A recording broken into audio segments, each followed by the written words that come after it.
Hey, Daniel chapter 3. Actually, we need to pick it up in Daniel chapter 2, verse 46. Then King Nebuchadnezzar fell on his face, prostrate before Daniel, and commanded that they should present an offering and incense to him. And the king answered Daniel and said, "Truly your God is the God of gods, the Lord of kings, and the revealer of secrets, since you could reveal this secret." Then the king promoted Daniel and gave him many gifts, many great gifts, and he made him ruler over the whole province of Babylon, and chief administrator over all the wise guys, all the wise men of Babylon. And Daniel petitioned the king, and he set Shadrach, Meshach, and Abednego over the affairs of the province of Babylon. But Daniel sat in the gate of the king. So Nebuchadnezzar has this dream. Get you up to speed here. He has this dream and doesn't remember it. He's going to put everyone to death, all the wise men in his kingdom there, that you should be able to tell me these things. And he brings Daniel before him. Again, Daniel is brought before the king. And he even tells Arioch, the chief eunuch there, in charge of all the eunuchs, saying, "Hey, look, don't be killing anyone else. My God will be able to do this." And he brings Daniel before him, and he stands before him and he says, "Okay, tell me these things." And Daniel, remember, he's got to be 20 at best. 19 or 20 years old at best, standing before him. Remember, Daniel was taken in the first siege of Jerusalem. Jerusalem wasn't totally destroyed at this point. And so he was taken in that first siege. He's there in Babylon. He's learning the language. He's one of the fulfillment of prophecy of Isaiah chapter 39, where Hezekiah showed all the gold and everything in the temple to those who were in Babylon, some 105 years before they were attacked, when Babylon really wasn't much of a kingdom. And so Isaiah prophesied that, look, you showed him all these things. Nebuchadnezzar knew what to do. He knew where the gold was. He knew where it was an inside job. He knew to go to the temple. He knew to take all the artifacts and to do all those things. And he also takes the best of Israel, of Judah there, the southern kingdom. He takes some of the nobles' sons. He takes some of the fine young men, and he puts them into training for 3 years, that they're going to learn the language so they can go before the king and they can interpret dreams and do all these things. And so Daniel stands before him. And he stands before him not in his knowledge and his wisdom and the things that he's learned, but he stands before him and tells him boldly, not disrespectfully, but boldly stands before him and says, "My God, whom I believe in, will reveal this dream." Gives all the glory to him. My God is the one who will be able to do this. And he tells them, and then it would seem that Nebuchadnezzar maybe became a believer. Well, he became a believer in that there's a God, and maybe he's not him, or there is some supernatural thing there. There's obviously something that only the God of Israel can do. And he interprets his dream, and he gives them, and he tells them, "I'll give you all these treasures." And even Daniel says, "No, I don't need any of that. I'm going to do this for the glory of God." Daniel's testimony, as I shared with you last week, Daniel's walk, Daniel's testimony saves the lives of others. And that was the challenge I left you with last week, to take a look at your own life. Does my walk represent, does my relationship with God, first and foremost, make me sure that I'll go to heaven when I die? And will my relationship with God save the lives of others? Can it? Will it? Just as Daniel says, he's putting all the other wise men to death, and Daniel puts a stop to that and says, "My God will do this." God intervenes in these other people's lives, these pagans, people who aren't even worshiping, people who aren't even serving him. Does my walk, does my relationship with God maybe save the lives of others? Again, I'm a history buff, and I just go back and I read great stories of faith. And one of my favorite is in World War II, where the one young Christian who was being ridiculed of his faith, all the way through boot camp, all the way through training, and all the way, there they are in the beaches of Normandy, and all the way through D-Day, and they're going through Europe, and they're going through a minefield. He'd been with these guys for a couple of years, through training and everything, and they still ridiculed him for being a virgin. They still ridiculed him for his faith in God, that he was going to save himself or his wife someday, and they come across a minefield, and someone blows up, steps on a mine, and the whole platoon just freezes. And this Christian who'd been persecuted, who'd been slandered, who'd been beat up, who these things happened to him, says, "Well, I'll tell you what, follow me. And I'll get you to a point. Now, if I blow up," basically, it's a paraphrase by me of the story, says, "then you know that area is clear. I don't know what it's going to be after that, but I know that my relationship with God makes me sure that I'll go to heaven when I die." And basically all the guys low crawled, they did everything they could, and they followed this guy out of the minefield, and he got to lead his entire platoon to the Lord. He says, because that's all it is being a Christian, is following Jesus. You can even see this in Acts chapter 4, verse 13. That the Sanhedrin, this religious elite, they knew and recognized that these ordinary, uneducated, these simple, these apostles they were, had spent time with Jesus. Because why? Because they saw the boldness. They knew that they had spent time with Jesus. And so that's the whole thing. Does our relationship with God, does my relationship with God, first and foremost, does it make me secure? Do I have a relationship with God that makes me sure that I'll go to heaven when I die? Second of all, does my relationship with God, will it secure? Will it save the lives of others? And you look back in life and you might not think, well, you can think of the one young Christian who just befriended somebody. I've heard this testimony time. It's a composite, but I've heard this testimony time and time again. Years later, we often find out the effects. The effects that someone calls me up and says, you know, you don't understand, that day that you befriended me, that day that I was either at church or that time, or one kid in the youth group that I was ministering to comes to me years later, calls me and my wife up and says, I want to thank you guys for your testimony simply because, and if you want to know why I'm such a stickler at trying to remember names, because 20-some years ago, this kid was going to kill himself.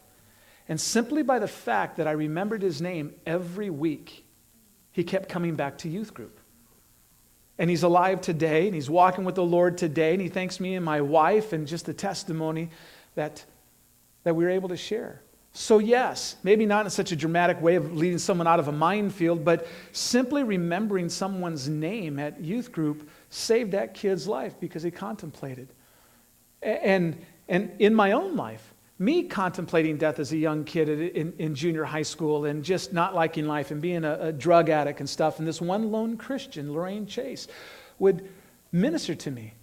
I speak Christianese now. I didn't know what she was doing, but I know now she was ministering to me, and she must have been challenged in her youth group to reach out to the freaks in the school, and it was pretty easy. I was the freak, and she spent time with me, and I invited me over to her home, and I'd spend time with her family and friends. They'd even try to invite me to church. But that saved me, because I remember the 8th grade. The 8th grade was just a horrible time in my life, and I constantly thought of just ways of leaving this whole world. But that one got me through. But I didn't accept the Lord then. I didn't accept the Lord until I was 19 years old. So yes, those are the testimonies and witnesses in my life that saves my life, but also we might not understand the effects until later in life that it can save other people's lives. We know that it also saved the lives and it honored Meshach, Shadrach, and Abednego. Now remember, Daniel's name means God is judge. If you're taking notes, Daniel's name means God is judge. But the chief eunuch changed his name to Belteshazzar, which meaning may Bel protect his life. Bel or Baal may protect his life. And we know that Daniel served 73 years through 4 administrations, 2 empires. We know that Hananiah, his name is Yahweh, or Yahweh is gracious. That's what Hananiah means. But they changed his name to Shadrach, which means command of Aku, which means the command of Aku. In other words, he named him after the various gods that the Babylonians served. Mishael, who is or what God is. His name was changed to Meshach. Mishael, his name is who is what or what is God. Meshach is who is or what Aku is. Another God. Azariah, whom Yahweh helps. That's what his name means. Whom Yahweh helps. And his name was changed to Abednego. Servant of Nebo. Their ages at this time, quite possibly at the most, maybe 17 years of age when they were taken into captivity. And here's Daniel standing before the king. Now understand this, when we go through the book of Daniel, notice how many times Daniel is referred to as Daniel and then Belteshazzar. And notice how Meshach, Shadrach, and Abednego and how their names are mentioned and how they came up. And so you need to be studying ahead here. But in chapter 3, Nebuchadnezzar, the king, made an image of gold whose height was 60 cubits and its width 6 cubits. He set it up in the plain of Dura in the province of Babylon. That being a very flat area. This is what's modern-day Iraq today, folks. And this 60 cubits, if you do what an average cubit is, some people say it's 16 inches or 18 inches or whatever. But basically, this thing was 90 feet high. solid gold. And you're going to be able to see it. Babylon was known as a place of great beauty and of skyscrapers and of the walls. The walls around Babylon were some 15 miles, 15 miles, 15 miles, 15 miles, 15, just huge. And you could have chariot races, as we were told, 6 chariots across. They were some 120 feet or even higher. And so this golden statue out in the plain of Dura in Baghdad is 90 feet high, and obviously it's going to be bright and it's going to be shiny there. And he made this image of gold. Understand, we're going to read through chapter 3 here, but this took quite some time. It wasn't like make an image of gold, and the next day it pops up. This is going to take time. Nebuchadnezzar the king made an image of gold, whose height was 60 cubits and its width 6 cubits. He set it up in the plain of Dura in the province of Babylon. And King Nebuchadnezzar sent word to gather together the satraps, the administrators, the governors, the counselors, the treasurers, and the judges and the magistrates of all the officials of the provinces to come to the dedication of the image which King Nebuchadnezzar had set up. That's obviously going to take some time. At best, maybe if they go to the farthest province in Jerusalem there, it's going to take about 3 months travel time to get there. And then they've got to get back. So we're talking a better part of a year for this whole thing to come about. So the satraps, the administrators, the governors, and the counselors, the treasurers, the judges, and the magistrates of all the officials of the province gathered together for the dedication of the image that King Nebuchadnezzar had set up, and they stood before the image that Nebuchadnezzar had set up. Then a herald cried out aloud, to you it is commanded, O peoples and nations and languages, that at the time that you hear the sound of the horn, the flute, the harp, the lyre, and the psaltery, in symphony, with all kinds of music, you shall fall down and worship the gold image that King Nebuchadnezzar had set up. And whoever does not fall down and worship shall be cast immediately into the midst of a burning fiery furnace. Understand this, side note, no extra charge. Music is used in all forms of worship, whether it be for Christian or non-Christian. And worship or music really was intended to bring praise and glory and honor to the Lord. It is inferred because of, anointed cherub Lucifer, that is pipes and the various things that might have been one of his things. We know that Gabriel was a messenger, a high archangel of the Lord. We know that Michael is what? That's the warrior. Everyone likes him, man. What was Lucifer's job? It is inferred that he was quite possibly the worship leader. Understand this with things when it comes to music. It should lift up to the glory of God. But it will be used. Music is in a sense of a way. It's why we do worship before the Bible study. Oh, I've tried to reinvent the wheel before. I've tried to do the Bible study first and worship afterwards. But what happens with worship? That gets you in a place. It's not mood music. It's not to get you in the spirit. But there's a time that we are ministering to the Lord. That's what worship is about. If you notice the words in the songs, it's not about God. It's to God. We're singing to Him. And all the way through the Psalms and everything that we see here, when it comes to music, when it comes to worship, it's worshiping Him. This is our time to come collectively, corporately as a body, to minister to the Lord. If this is new to you, maybe it'll shape up the way that you sing or you worship. And I want you to understand this. Biblically, I've got grounds for this. God hears on perfect pitch and tone. I may not sing that way, but that's how He decides to say, how do you know He does that? Because I'm a sinner. And He chooses to view me as a saint of God, sanctified by His blood. So I think He can do some redemption with my voice. Thank you, Emily. So the thing is that this whole thing when it comes to worship it's to be in that praise and adoration. So we do, and that's how our services are conducted, is that we minister to the Lord. That's what worship's all about, folks. You get to minister to the Lord. Remember, when He said that it's finished on the cross in John chapter 17, when He says it's finished, there's nothing really left for us to do. Salvation and the sanctification that He brings to us is an opportunity for us, to live our lives in gratitude and appreciation of the one who saved us. And if there's ever a time, there's ever something that you get to do, give me something to do for the Lord. We want to do something for the Lord. Here's where it is, folks. You get to minister to the Lord by singing His praises and singing to Him and coming together corporately. And again, He'll hear on perfect pitch and tone, and it's to make a joyful noise unto Him. But understand this, the world, the pagans, the non-believers, the Satanists, they all use music too. And they use it to bring up praise and adoration and stuff. My favorite band was AC/DC, and they did sing a song on the Highway to Hell, and that was one of my anthems that I would sing. And literally the very next day after I became a Christian, I actually sat down and heard that song again. I was like, whoa, wait a minute. I don't think there's going to be a party in hell. No stop signs, no rules. On a highway,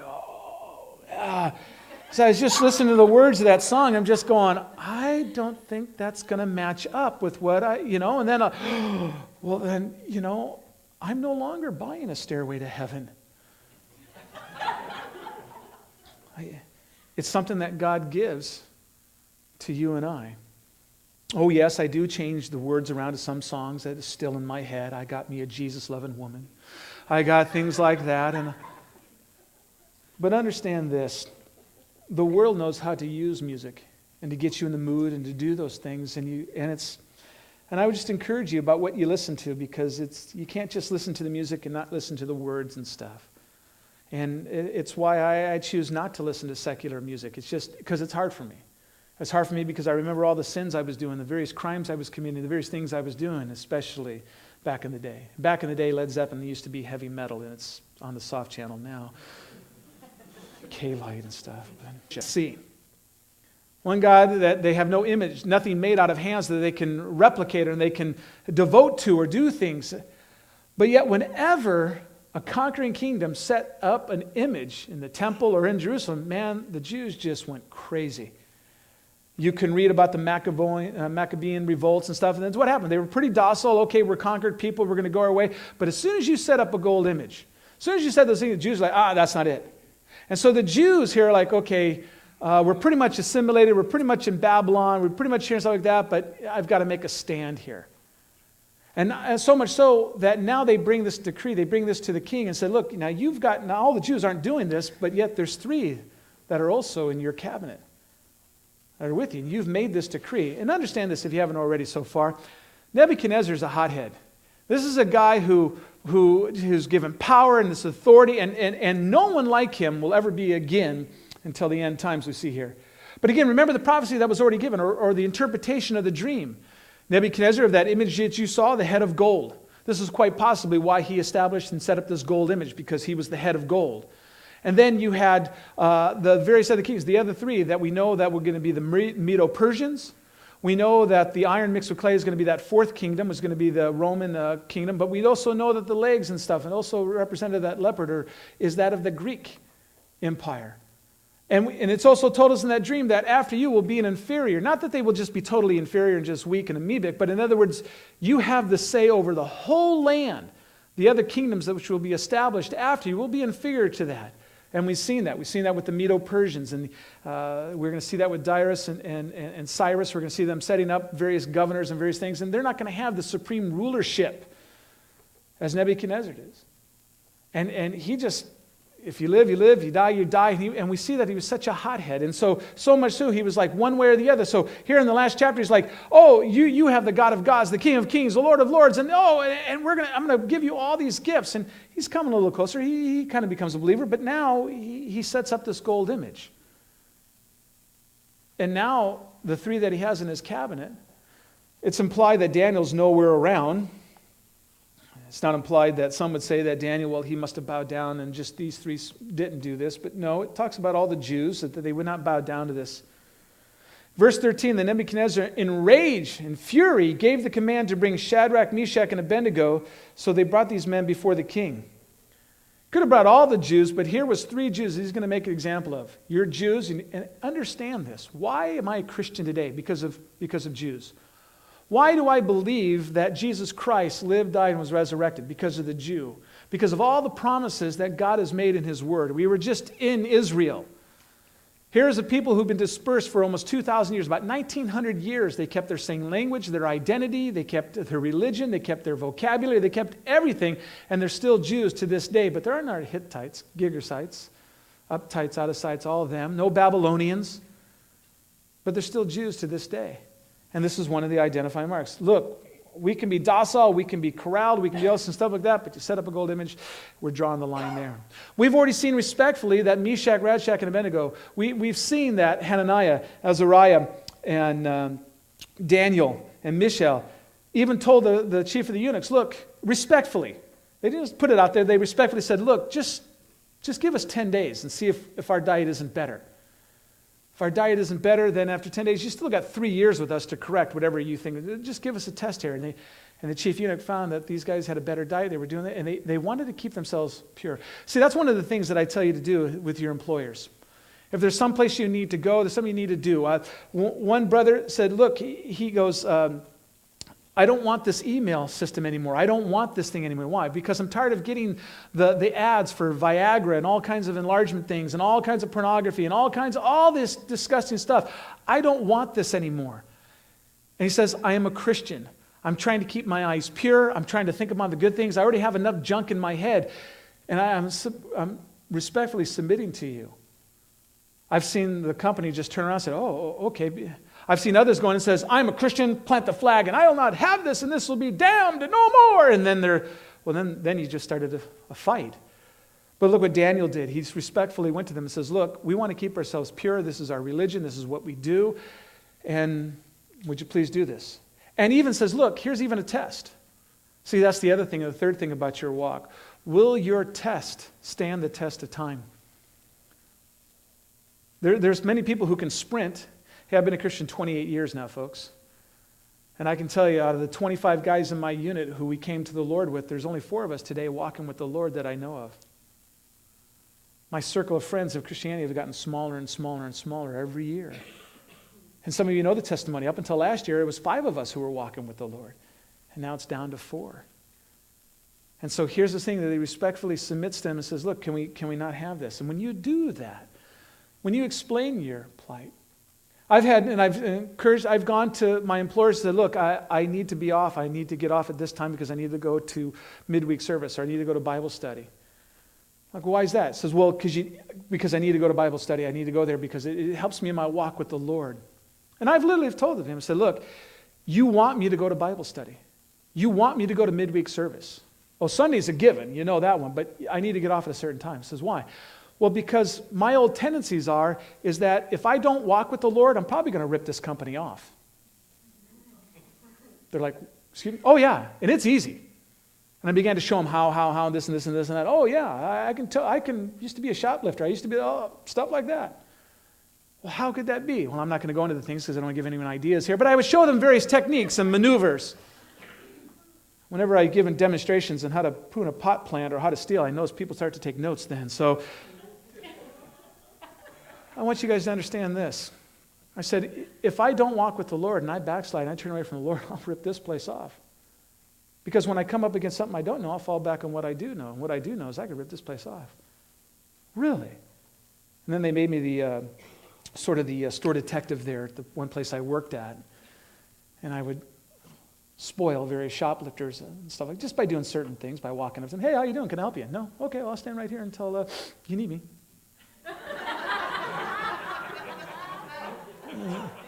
They just go away. And you notice that our sales increased and our inventory shrinkage had really stopped shrinking as much. And they're like, wow, this. And I said, and I had a boss say, whatever, don't schedule him on Wednesday nights. He's going to Bible study. But I respectfully would stand before them. And then there's times, well, we can't let you go. And I said, well, then you need to understand something. I am going. I will be going. You need to get someone to cover me for this time. This is that important. And then I'm saying, I'm not trying to give you an ultimatum. I'm not telling you to fire me. I'm not telling you this, but I really need to go at this time, and I really need to be doing this, and this is important for me. And if they don't, then you just say, well, then I'm just going to let you know I'm not going to be here at this time. I'm not giving you 2 weeks' notice. I'm just telling you I'm not going to be here for this 2 weeks. And I've only had to do that a few times. But most of the times when you go like Daniel and respectfully put to them and say, look, I need to do this. This is important to me. This is important to my walk. I'm a Christian. I'm these things like that. But if your testimony is that one of Lot, who when the angels came in to destroy Sodom and Gomorrah, and he went and he tried to tell the people in the town, what did they do? The testimony is they laughed him to scorn. They didn't believe his testimony. Like, what? You're right in here with us. You're involved with all this stuff. And yet, when your friends around you are shocked and surprised, one young girl years ago, and I pull no punches, and came to me and says, I got a problem, Pastor Chick. And I go, what's that? And she goes, my friend just became a Christian. She got born again last week, and she's been evangelizing me. And I had to tell her that I'm already saved. I'm already a Christian. And she was shocked to know that. And I looked at her and said, well, then your testimony must be totally in the toilet, because if your best friend that you've known since birth can't even tell that you're a Christian, what do you do when I don't see you, when you're not around here? And it really affected and changed her life. I didn't say, oh, poor baby, how did she do it? Just, no.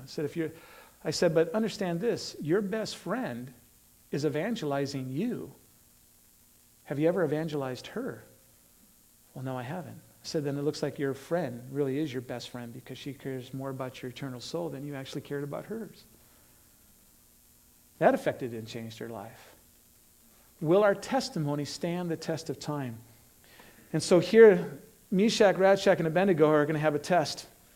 Then Nebuchadnezzar, in a rage and fury, verse 13 of chapter 3, gave the command to bring Shadrach, Meshach, and Abednego. So they brought these men before the king. Nebuchadnezzar spoke, saying to them, is it true, Shadrach, Meshach, and Abednego, that you do not serve my gods or worship the gold image which I have set up? Now, if you are ready at the time that you hear the sound of the horn, flute, and a harp, lyre, and psaltery, and symphony, with all kinds of music, and you fall down and worship the image which I have made, good. But if you do not worship, you shall be cast immediately into the midst of the burning fiery furnace. And who is the God who will deliver you from my hands? This is the same God who interpreted the dream. This is the same God who told him what the dream was and interpreted it. And so that's what I'm saying, Nebuchadnezzar, have you lost your mind here? Who will be the God that will deliver you? Verse 16, not sarcastically, but very boldly, they said to him, Shadrach, Meshach, and Abednego said to the king, O Nebuchadnezzar, again, paying him respect, we have no need to answer you in this matter. In other words, you might have a King James translation. In other words, we don't need to take time to answer this one. We don't need to pray and fast in between meals and snacks and try to decipher what God's will is when it comes to this. We have no need to wait any time. We can tell you right now. If that is the case, our God whom we serve is able to deliver us from the burning fiery furnace, and he will deliver us from your hand, O king. But if not, let it be known to you, O king, that we do not serve your gods, nor will we worship the gold image which you have set up. Now, this is Nebuchadnezzar. You just signed your death warrant. You just signed your death certificate. That's it. You don't talk to the king. You don't disrespect him this way. But they did respect him. Oh, Nebuchadnezzar, you're king. We understand this, but we're coming before you. But we don't need time to answer. We know what the answer is. There is no question. Here's the thing when it comes to, and again, that I check in my own walk. When someone gives me an ultimatum, do I have to go, do I really have to think about it? Oh, I used to many years ago, but it isn't now. It's just not, it's just a given. You know, there's incredible deals that people want to offer me and my wife. Oh, we got this great thing for you, stuff like that. And, you know, it's on Sundays or it's this weekend or whatever like that. And the typical response is, can't you miss a Sunday? Can't you miss a weekend? Or can't you miss a midweek service? Can't you just out for this great deal? Do you know how many once-in-a-lifetime opportunities are given to us all the time? The devil would like nothing better as the teaching pastor of this church to miss out on a Sunday or a midweek service or various other teaching times and to weaken the flock. And the devil would like nothing more better than to get me someplace, to get me to compromise in my walk with the Lord. But it isn't even a question. I love being here. I love, some of you emailed me while we were on tour in Israel. I love being here. I love answering the questions. My wife and I love to minister. In fact, when we do go away and we do things, we're often constantly praying for the flock here and praying that things are taken care of and things are done well and we care about one another here. And so here, they have no hesitation. So Nebuchadnezzar, chapter 3, verse 19, the Nebuchadnezzar was full of fury, and the expression on his face changed towards Shadrach, Meshach, and Abednego. He spoke and commanded that they heat the furnace 7 times more than it was usually heated. And they commanded certain mighty men of valor who were in his army to bind Shadrach, Meshach, and Abednego and cast them into the burning fiery furnace. Then these men were bound in their coats and their trousers and their turbans and their garments, and they were cast into the midst of the burning fiery furnace. Therefore, because the king's command was urgent and the furnace exceedingly hot, the flame of the fire killed those men who took up Shadrach, Meshach, and Abednego. And these 3 men, Shadrach, Meshach, and Abednego, fell down, bound into the midst of the burning fiery furnace. Then the king Nebuchadnezzar was astonished, and he rose in haste and spoke, saying to his counselors, "Did we not cast 3 men bound into the midst of the fire?"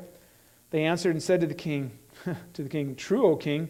"Look," he answered, "I see 4 men loosed, walking in the midst of the fire, and they are not hurt. And the form of the 4th is like the Son of Man." Something miraculous is happening here. Just to prove that there's no tricks, even the guys who were throwing them into the fire because it was so hot and the heat of it ignited them. And then this totally miraculous thing is they're watching these guys walk around in the fire. And the analogy and the understanding is true. You can go through any fire as long as Jesus is walking there with you.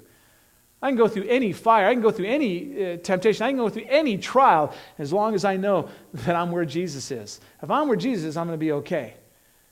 I'm going to be okay. And so here he says, didn't I see the fourth like the Son of God?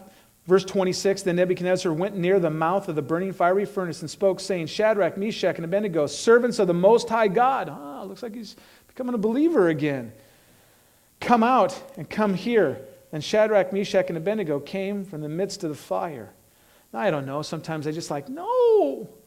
Just like Lazarus, come forth. No. Can you imagine Lazarus being raised from the dead? He's in the middle. He's talking to Abraham and Isaac and Jacob. And this is Lazarus. No. I mean, he's in paradise. He's waiting until the final solution, the final thing of going up to heaven to be with. No. And he comes out of the grave. And I don't know. I mean, it's got to be out of obedience there. But the same thing, they're in the fire. And it's the same thing as like Jesus on the mountaintop with Moses and Elijah. And Peter speaks up, hey, is it good for us to be? It's not good for, whatever. We'll build 3 tents. And I don't know if Jesus looks back and goes, yeah, that's Peter.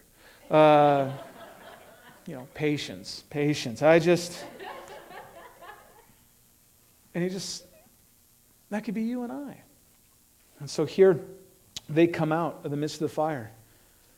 And verse 27, and the satraps, administrators, and governors, and the king's counselors gathered together, and they saw these men on whose bodies the fire had no power, and the hair on their heads was not singed, nor were their garments affected, and the smell of fire was not on them.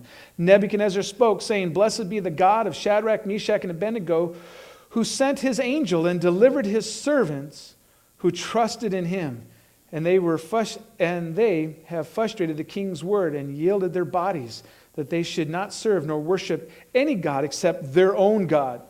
Therefore I make a decree, and this is it. This is just, again, back and forth, a very rash decision here. But now he's going to do the very same thing he was doing about worshiping this image, that he's going to do the same thing. He says, look, therefore I make a decree that any people, nation, or language which speaks anything amiss against the God of Shadrach, Meshach, and Abednego shall be cut into pieces, and their houses shall be made an ash heap, because there is no other God who can deliver like this.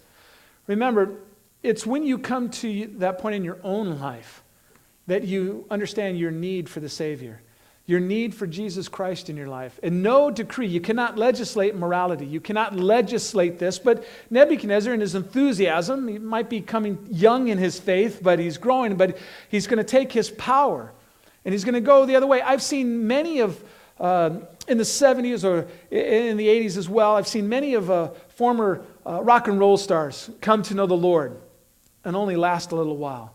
Because just as they were superstars in the world, here they are young in their faith, and they're just, could you imagine being young in your faith but yet having this world prominence or this spotlight? I look at what people did to Bob Dylan when he turned his life over to the Lord. He actually got booed off stage. He showed up to do a concert, and people were like, everybody must get stoned, Route 66, and they yelling out all these things, and he would only play the stuff that he played for the Lord, that he made for the Lord, and literally got booed off stage. I've seen another guy, raindrops keep falling on my head. All right, that might be my generation. How about growing pains? That's B.J. Thomas. And you get some of his stuff, and it's just phenomenal singer. But yet he goes, I'm a songwriter. What do I do? And he began to sing for the Lord. I saw him one time at a Knott's Berry Farm in California, where he was singing his stuff, and I watched people walk in and listen to his stuff and go, yeah, just want to see if he was still a Christian, and shut the door and walk out and go get on some ride. It was like a hallelujah night, all Christian praise night at this amusement park, and yet B.J. Thomas plays in Vegas and other casinos and stuff. And he plays his raindrops keep falling on my head, and he plays his secular music and stuff like that. But then right in halfway in the middle of his show, he goes, now I want to tell you. And he gives a testimony. And he talks about, I've given my life to Jesus Christ, and now I'd like to sing for you the stuff that I've written for my Lord. People are paying $16.95 or whatever to do that. And so here's the thing, folks. I mean, I've seen those who've been young in the faith. I've seen one, Mark Farner from Grand Funk Railroad. Again, I'm really dating myself. But some kind of wonderful, all right. He came to the Lord.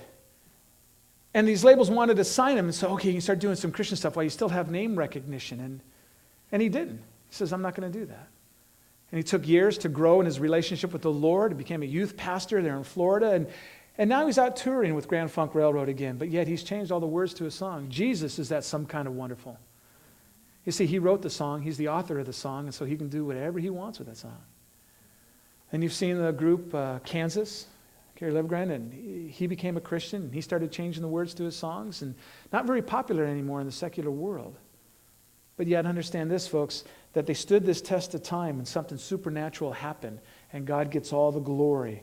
And now Nebuchadnezzar, young in his faith, if it's coming to faith, he says, I'm going to make this decree. And then verse 30, then the king promoted Shadrach, Meshach, and Abednego in the province of Babylon. Again, those who were coming to bring the demise, and I want you to understand something, Christians. People will try to undermine you. People will try to destroy your testimony, and they will try to put you in a position to where if you will compromise your walk with the Lord. Understand this in 1 Peter chapter 2, verse 18 says, servants, be submissive to your masters with all fear, not only to the good and the gentle, but also to the harsh. For this is commendable if because of conscience towards God one endures grief, suffering wrongfully. For what credit is it to you if you are beaten for your faults, you take it patiently. But when you do good and suffer, if you take it patiently, this is commendable before God. For to this you were called, because Christ also suffered for us, leaving us an example that you should follow in his steps. He who committed no sin, nor deceit was found in his mouth. Who, when he was reviled, did not revile in return, and when he suffered, he did not threaten, but committed himself to him who judges righteously. That's our example, folks, to him who judges righteously. Him that we will face someday. And so again, as we serve, and again, Peter's talking to those who are servants, whether they be slaves, conquered people, or sold themselves into indentured servitude. Well, you and I are employees or employers, and you and I owe our masters, the sweat of our brow. And we can be respectful, we can do these things, and you can do everything up to the point where you will sin. If it's going to cause you to sin, then maybe you don't need to be working there anymore. But you come and you respectfully submit yourself to those who are in authority over you. But you let them know, this is because of my walk. But I know, unfortunately, many Christians won't do that because their walks have been compromised. Because when I give that counsel and advice, I say, well, go to your employer and tell them, well, I'm a Christian, I'm this, I'm that, stuff like that. And when I follow up with them a week later, I go, well, have you done that? No. And then I'll boldly say, it says, those who seek to live a godly life will be persecuted. Are you ever persecuted for your walk with the Lord? Now, here in America, folks, 28 years of being a Christian, the most persecution I've suffered, I've been punched a few times, and I've had a lot of rotten food thrown at me on occasions, and I had some rotten milk spilled on me. That's it. That's what I have physically suffered for the Lord. Pales in comparison to what I'm even reading in here. But yet, as I share with others, I go, what is your testimony at work? And that's sometimes that I find out in Christians' lives, that I know you hear on Sundays and midweeks, maybe home fellowships or whatever, but the reality is that what is your testimony at work? Will it be that one of Lot who goes and tries to save the lives of others and they laugh at him to scorn? And I'm not saying, I'm very bold with my witness and people know where I'm at, and I turn every conversation around to the Lord, and I purposely answer my phone, praise the Lord, so it starts a conversation. I get into all kinds of, I do that, but that's something that God's gifted me and ability. It doesn't mean that you have to be the way that I am. I get into doors that you'll never get into, and yet you get into doors that I'll never be able to get into. But the thing is that your testimony. Here we've seen of Daniel and how he approached the king. We also seen even in the most extreme circumstances how these three approached the king as well and said, we have no need, there's no hesitation here. We don't need the time to think this one over. Our God will deliver us. And if he won't deliver us, we're still not going to bow down.